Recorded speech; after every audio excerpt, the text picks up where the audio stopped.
Hello there. I know what you're thinking, and I know what you're saying. Oh, who has painted this tunnel in front of me, and how can I escape from it? Well, much like I've done in front of you in this video, it's that time of year, time of the quarter, rather, that Konami paints a giant tunnel on the wall and see what things people will think of, and what things people will, just be incorrect about at all times. And it's usually the ban list. It's ban list season. Here's my ban list video. Let me see if I'm currently on my clean setting. I am, so you guys won't hear like a bunch of warbly bullshit. I suppose, without doing too much of an intro, I should get into the cards that we're banning here. And the first one appear on screen. Artifact Scythe. Now I know what everyone and their mother is going to say. Surely you don't ban Scythe, you just ban something like DAGDA, right? Just ban DAGDA. DAGDA's the problem card here, obviously. No, because you see what happens if we ban DAGDA and Scythe's still in the format. You know what people do? Artifact SANCTUM. That's all it's gonna that's all it's gonna do. That's all they're gonna do. They're just gonna go and they're gonna move on to Artifact SANCTUM. And that's why, if the problem isn't DAGDA, the problem isn't SANCTUM, it's Scythe. Because all the other artifacts, you know, they do poo-poo dick nothing. Oh, Lancia, one turn, can't banish anything in your graveyard. That doesn't shut down every deck in the format, like a Scythe does. There is only like one deck in the format that doesn't get shut down by Scythe, and that's fucking Flunder. And how many people are playing Flunder and having a good time playing Yu-Gi-Oh?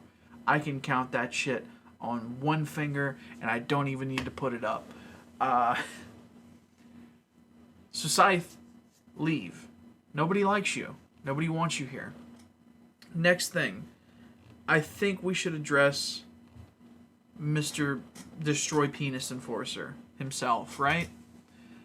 Obviously, we're not going to ban him outright. That doesn't make any sense. It was a card just released, making Konami a bunch of money. People are buying lots of Bursts of Destiny because they don't want to buy the fucking $100 DP off the marketplace.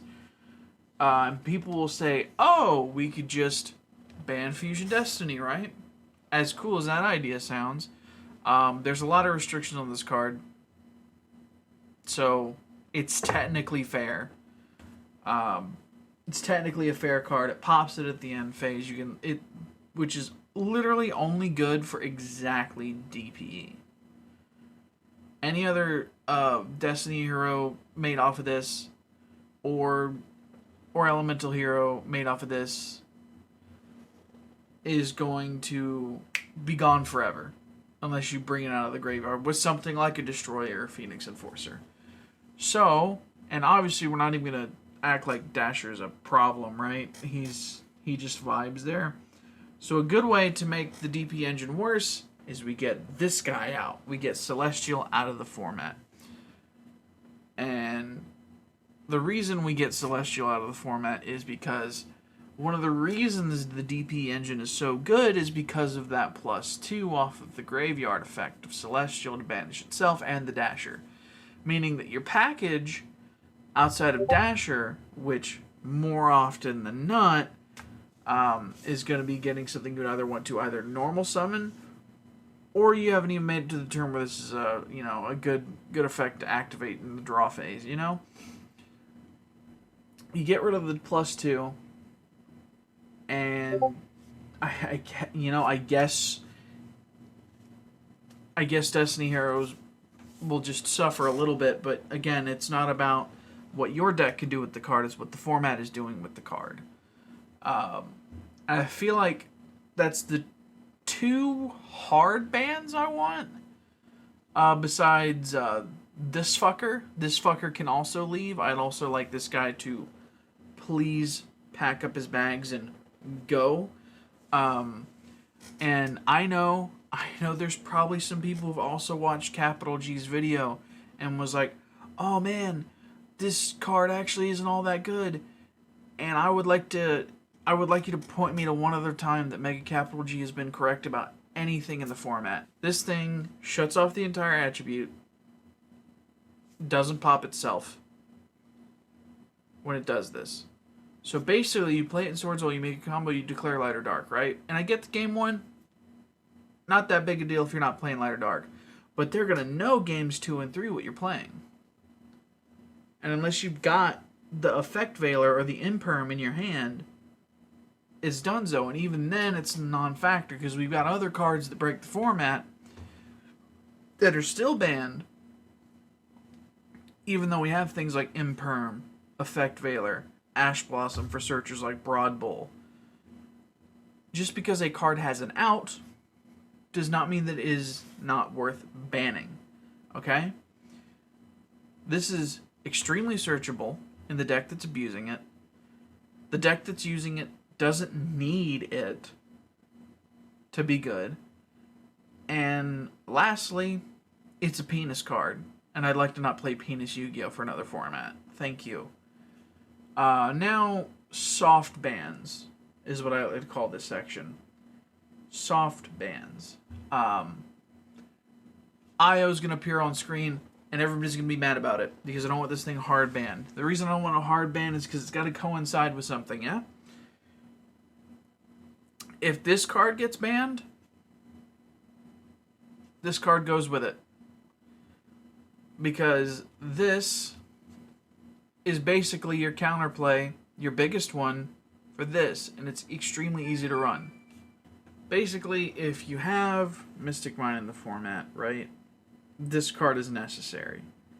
Much like if you have this card in the format, you need reasons for it to exist like Mystic Mine. So if one gets banned, the other's got to go with it. And I know most combo players and most mid-range players don't have a problem with it. I would frankly like to see it. However, I know that this comes with the small caveat that both of them have to go at the same time. We can't ban one and then leave the other up, you know? And that's pretty much it when I have to bans that I realistically want. Now let's talk about what needs to be limited to one. I've got a one or the other situation. This is the only limit that I want for the format, because limits don't really do anything except for cards that boost consistency, right? So, Fractal. This gets the Tri-Brigade engine going, and if we're not gonna limit Fractal to one, we can limit Recital, or we can do both and take Tri-Brigade LYRILUSC out of the format for good. I'd like it if we didn't do that, because that's the deck that I play. But personally, I think either this or I think the Some More Link can maybe bite the big one on a ban, perhaps, or maybe Avian. But I feel like Fractal or Recital to one is enough of a hit to Tri-Brigade LYRILUSC to keep it fair, but also keep it meta. And also, I want everyone to say it with me. It's not LYRILUSC. It's not LYRILUSC. It's not LYRILUSC. It's LYRILUSC. Or LYRILUSC, depending on your dialect. There's no, like, C in the middle of there. Can we stop mispronouncing this hard? It's like you're begging for another syllable.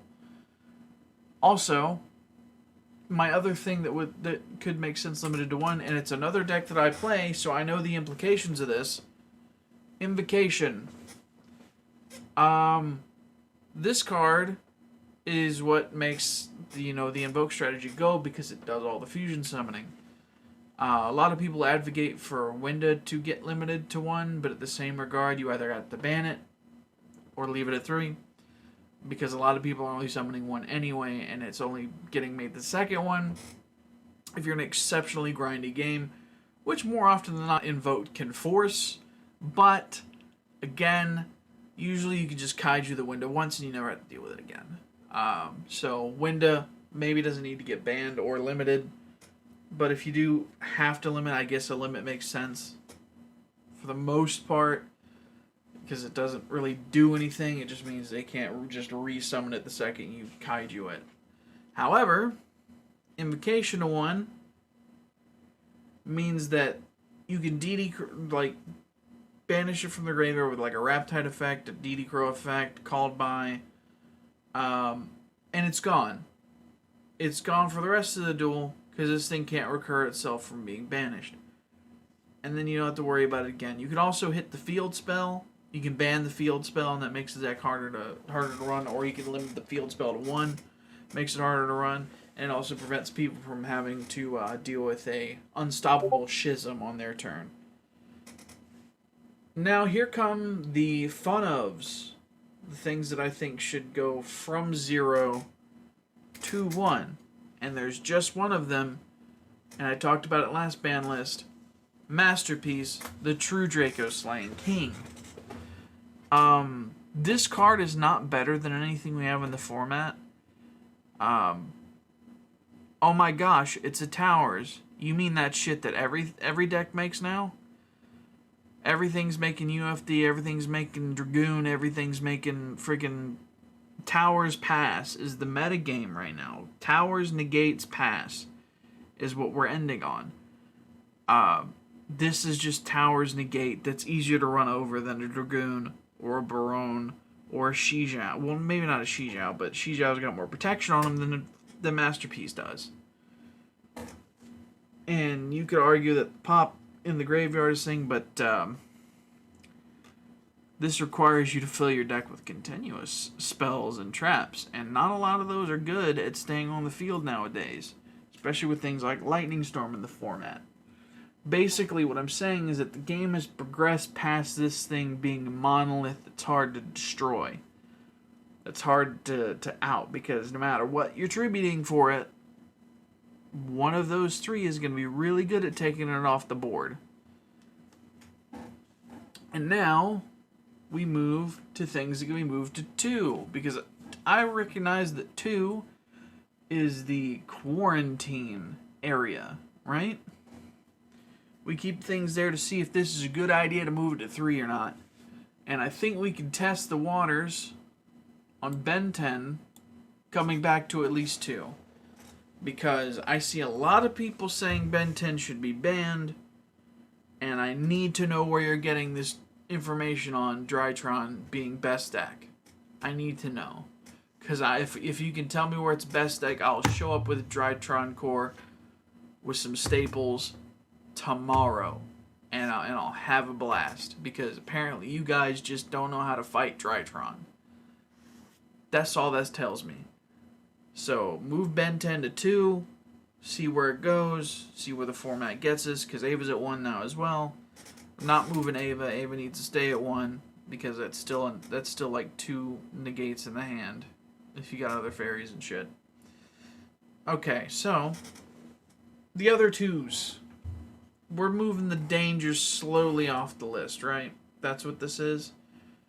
The dangers were really good at their time of being banned, and now they can just come off. They can just come off the list slowly and surely.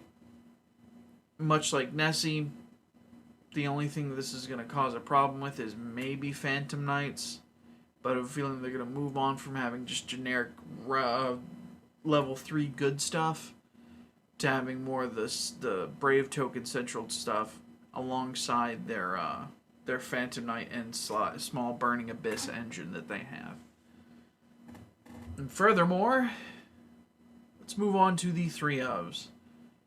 They're all cards that were moved to last list.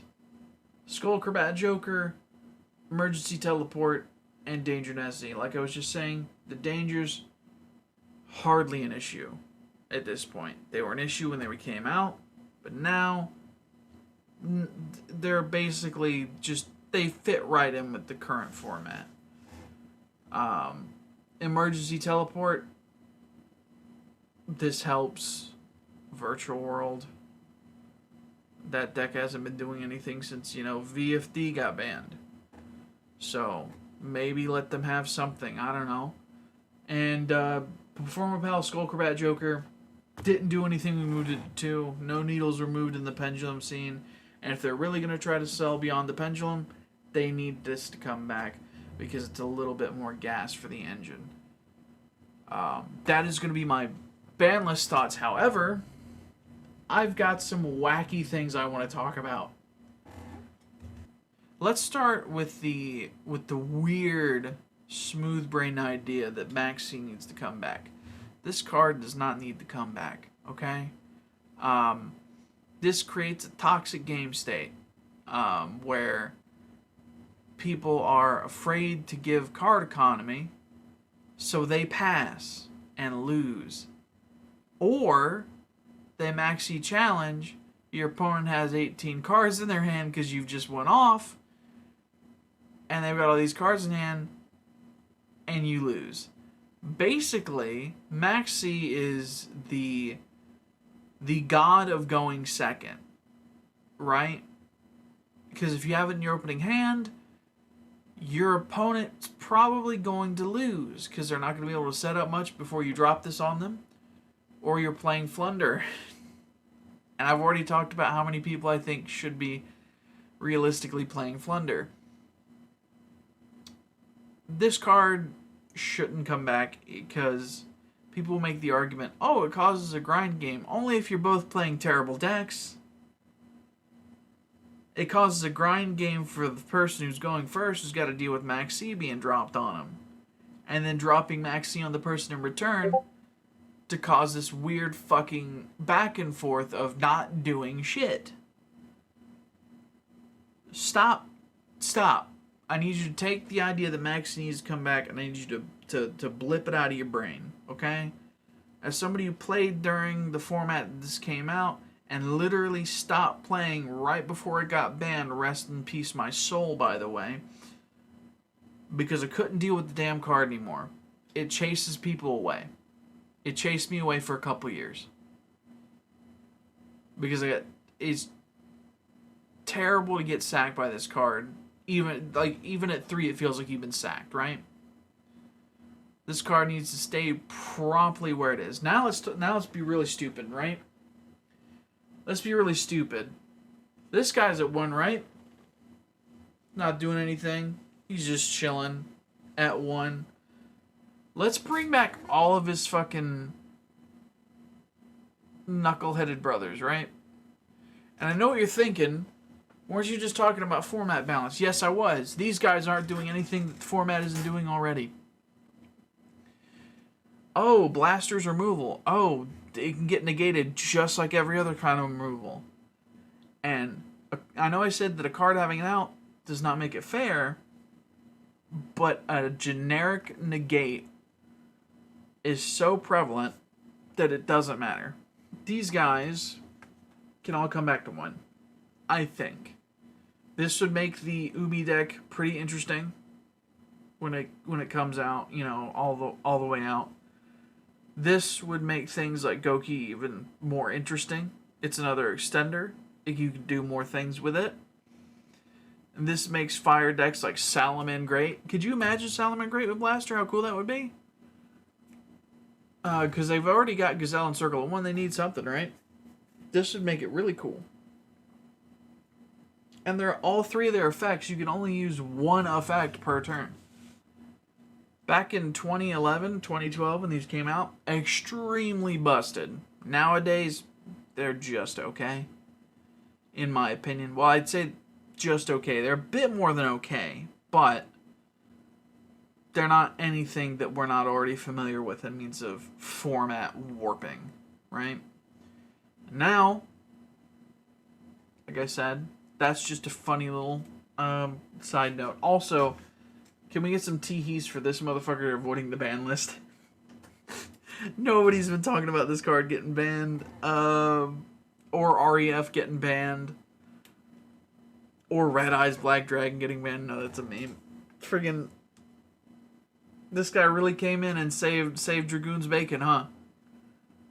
Anyway, now that you've spent this time in this tunnel, painted by me and Konami in conjoined harmony, while I've been rambling about the ban list with no script, I had to redo some parts. I hope that you will have a nice day and enjoy the remote duel ICS. I was going to end up going to it, but I ended up realizing I don't have Konami ID. Because all of my shit has been remote duels with other people or on Dueling Book. Or in the old Yu-Gi-Oh! Pro. So, I'm going to see you guys tomorrow or the next day with another video. Goodbye.